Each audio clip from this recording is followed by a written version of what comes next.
छठ पूजा का दूसरा दिन खरना या लोहंडा कहलाता है।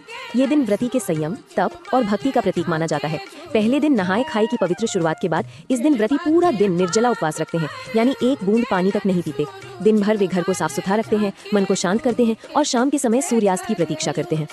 जैसे ही सूर्यास्त होता है, व्रती गंगाजल या किसी पवित्र नदी के जल से स्नान करते हैं और मिट्टी या गोबर से बने पवित्र वेदी यानी चौकी पर छठी मैया की पूजा करते हैं। पूजा के बाद व्रती स्वयं अपने हाथों से गुड़ और चावल की खीर, रोटी या ठेकुआ और केले का प्रसाद बनाते हैं।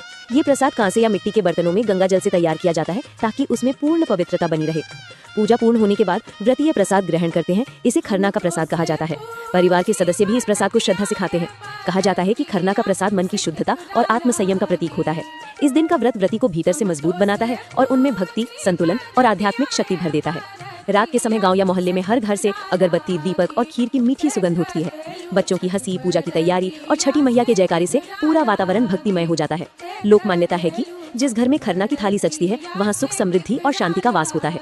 इस दिन के बाद व्रती लगातार निर्जला उपवास रखते हैं और अगले 2 दिनों में संध्या अर्घ्य यानी सूर्यास्त की पूजा और उषा अर्घ्य यानी सूर्योदय की पूजा अर्पित करते हैं, जो छठ पूजा की सबसे महत्वपूर्ण और पवित्र घड़ियां मानी जाती हैं।